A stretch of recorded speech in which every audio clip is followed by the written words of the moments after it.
80 सीटें हैं। चलिए एक और नाम बता दे रहा हूं, जयंत सिन्हा आपके नेता हैं, पूर्व सांसद हैं।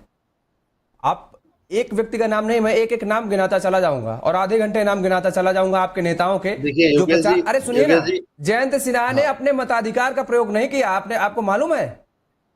जयंत सिन्हा आपके पूर्व सांसद हैं, आप यहां से कह रहे हैं कि वोट का मतदान कीजिए। जनता आपकी एहसान है, आपने कुछ दिया है जनता को जो आपको मतदान करे? दान आदमी क्यों करता है? उम्मीद के साथ करता है। दान आप क्यों योगेश जी, करता है कि मैं आपको ना, मैं सुनिए ना, आपको, जयंत सिन्हा ने अपने मतदान का प्रयोग नहीं किया। जयंत सिन्हा ने किसी भी पार्टी के व्यक्ति के लिए प्रचार नहीं किया। क्यों? महज उनको टिकट नहीं दिया गया इसलिए? जयंत आपने सिन्हा ने कारण बताओ, आपको, नोटिस भी जारी जयंत किया सिन्हा आपकी ने पार्टी ने। नहीं, एक मिनट योगेश जी, आप ये बताइए कि आपने अपने मत का प्रयोग किया कि नहीं किया? बिल्कुल किया। बिल्कुल। जयंत सिन्हा जी ने आपको आके ये बोला कि मैं क्यों वोट का अपने मत का मतदान नहीं कर पा रहा हूं? क्यों नहीं किया बताइए? क्यों नहीं? आपको पता है तो आप बताइए। नहीं आप बताइए ना, मैं तो आपसे, मुझे आपके तो लग रहा आपके है कि नेता, जयंत आपके सिन्हा ने सांसद हैं, आपको बताया है। आपके पूर्व सांसद हाँ? थे ना। हमारे पूर्व सांसद हैं, व्यक्ति विशेष क्यों नहीं किया है वो आपको कारण बताएं।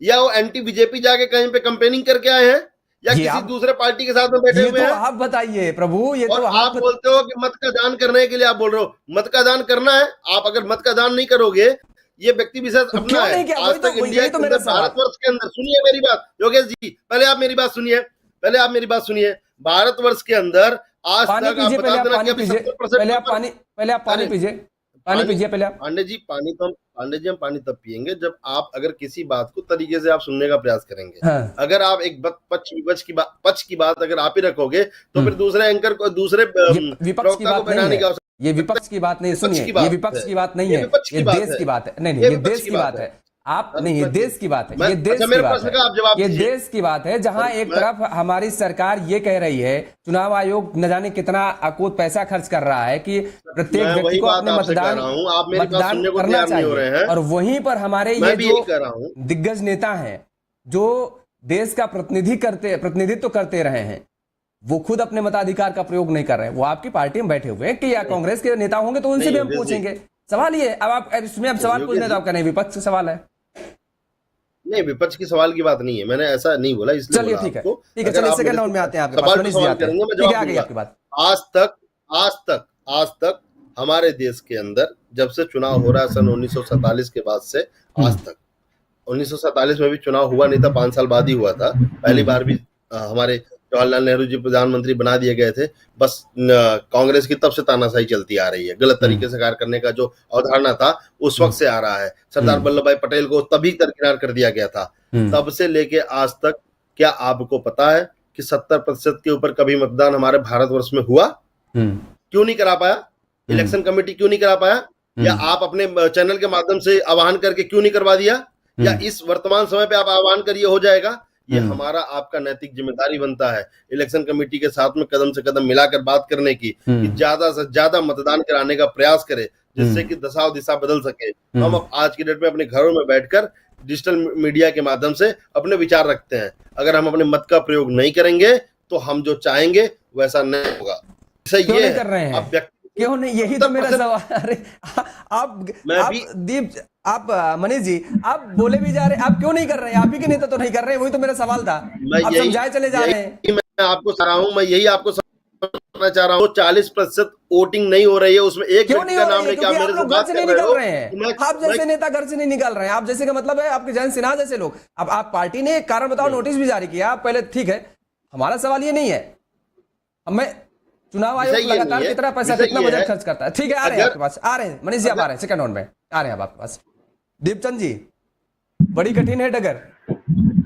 लगातार जिस तरीके से दावे किए जा रहे हैं, 70 साल का अभी भी हवाला दिया जा रहा है, 60 साल का। मनीष जी देखिए कह रहे हैं, ये जनता के बीच में जो बात जा रही है सत्ता पक्ष की तरफ से, भारतीय जनता पार्टी की तरफ से, कि जितने दिन आपने शासन किया इतने दिन आपने तानाशाही की है। जनता के हित की बात जो आज आप कर रहे हैं, अगर उनको पूरा कर दिए होते सत्ता में रहते हुए, तो आज ये दिन आपको देखने नहीं पड़ते। और जो दावा आज आप कर रहे हैं कि हमारी सरकार आई तो हम रोजगार दे देंगे, महंगाई खत्म कर देंगे, ये कर देंगे, अगर महंगाई होती ही नहीं चरम पर आपकी सत्ता में रहते हुए, तो ये दिन आते ही नहीं। इतनी बड़ी मेजोरिटी के साथ भारतीय जनता पार्टी सत्ता पर कहां काबिज हो पाती? सबसे बड़ा तो मुद्दा उसने महंगाई का ही बनाया था। आदरणीय योगेश पांडे जी, देखिए आज लोकतंत्र का महापर्व है और आज छठा चरण का मतदान है। मैं सभी देशवासियों और प्रदेशवासियों से अपील करूंगा कि आप घर से बाहर निकले और ज्यादा से ज्यादा मतदान करें। लेकिन मैं आपको बताना चाहूंगा आपके चैनल के माध्यम से कि जिस तरह भी हमारे बीजेपी के प्रवक्ता ने बताया कि भाई हमारी कमी है। अरे अगर भाई साहब हमारी कमी थी तो 2014 के अंदर तो हमारे को देश की जनता ने नकार दिया था। 10 साल तो शासन आपने करा, आपको जवाब आपको देना चाहिए। ठीक रहा, आज भी आप, यही तो आपकी कमी है कि ठीक रहा आज भी आप विपक्ष के ऊपर फोड़ रहे हैं। देखिए योगेश पांडे जी, जब इन्होंने अपना प्रचार प्रसार शुरू किया था तो जब इन्होंने कहा था कि विकसित भारत और आत्मनिर्भर की बात करी, फिर राम जन्मभूमि की बात करी, फिर सबका साथ सबका विकास की बात करी। जैसे जैसे पहला चरण आया तो ये मछली मुर्गा मटन पर आ गए, फिर मंगलसूत्र पर आ गए, फिर पाकिस्तान पर आ गए, हिंदुस्तान पर आ गए, फिर टूटी पर आ गए।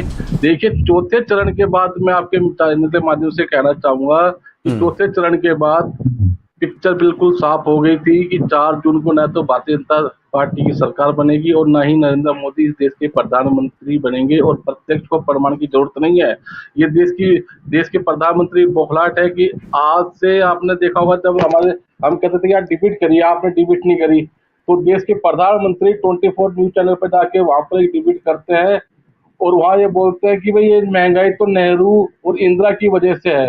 तो भाई तब 2014 के अंदर आपने क्या कहा था, बहुत हुई महंगाई की बार, अब की बार मोदी सरकार, उस समय एक वादे कहाँ चले गए थे आपके। देखिए ये आपकी सच्चाई है कि आज भारतीय जनता पार्टी के पास कोई मुद्दा नहीं है, नहीं तो उनके पास विजन है। आपसे चैनल के माध्यम से पूछना चाहूंगा, अगर 10 साल की अगर राजनीति देखिए तो देश के प्रधानमंत्री को ये बताना चाहिए कि मैंने क्या क्या 10 साल के अंदर काम करे। पर ये मंगलसूत्र टूटियों और नहरों पर अटक गए, इनसे ज्यादा इनके पास कुछ नहीं है। अरे अभी जिस तरह इन्होंने कहा कि हमारा बूथ स्तर बड़ा मजबूत है, अगर आपका बूथ स्तर मजबूत होता ना तो महेश शर्मा को, तेजस्वी सूर्य यादव को ना दौड़ा दौड़ा के पब्लिक भगाती है नहीं। और आप ही की सांसद है नवनीत राणा, उन्होंने क्या कहा कि कोई मोदी की लहर नहीं है, काम करोगे तो काम के ऊपर वोट मिलेगा। ये आपकी सांसद ने कहा जो आपके साथ इंडिया गठबंधन आपके घटक दल के अंदर है और आपकी बार इलेक्शन भी लड़ रही है। देखिए योगेश पांडे जी, आज जो दिल्ली के अंदर चुनाव हो रहा है, मैं दिल्ली की बात कर लेता हूं कि दिल्ली के सांसद में चाहते तो अपनी पूरी शासन निधि 124 करोड़ रुपया जनता के लिए खर्च कर सकते थे, लेकिन उन्होंने ऐसा नहीं किया और जनहित में खर्च होने वाले बजट को बर्बाद कर दिया। दिल्ली के 7 सांसदों की वर्क रिपोर्ट अगर आप निकालोगे तो उसमें आपको पता चल जाएगा कि इन्होंने 5 साल में कुछ काम नहीं किया। और सबसे ज्यादा कम काम करने वाले सांसद आपके गौतम गंभीर हैं और उनसे कम काम करने वाले आपके सांसद मनोज तिवारी हैं। इसके अलावा जितने भी सांसद रहे आपके, चाहे लेखी को उठा लीजिए, चाहे हंसराज हंस को उठा लीजिए, चाहे प्रवेश वर्मा को उठा लीजिए, चाहे डॉक्टर हर्षवर्धन को उठा लीजिए, इन्होंने जनता के विकास के लिए कोई काम नहीं करा है। इनको 5 साल के अंदर, 1 साल में 5 करोड़ रुपया मिलता है और 5 साल के अंदर 25 करोड़ रुपया मिलता है। ये रुपया किस लिए मिलता है आपको? देश की स्वास्थ्य के लिए मिलता है, पेयजल के लिए मिलता है, स्वच्छता के लिए मिलता है, लेकिन इस पे आपने 1 रुपया खर्च नहीं करा। तो आपको जनता वोट क्यों देगी? नहीं तो आपसे महिला नाराज, युवा नाराज, और बुजुर्ग नाराज, किसान नाराज आपसे। तो आप बताइए आप किस बेस पे आप वोट मांगना चाहते हो, बताइए आप। यही बात तो बीजेपी पूछ रही है, आप किस मुद्दे पर वोट मांगना चाह रहे हैं? भारतीय जनता पार्टी तो कह रही है सरकार में रहते हुए उसने लोगों को जिनके सर के ऊपर छत नहीं थी उनको छत देने का काम किया।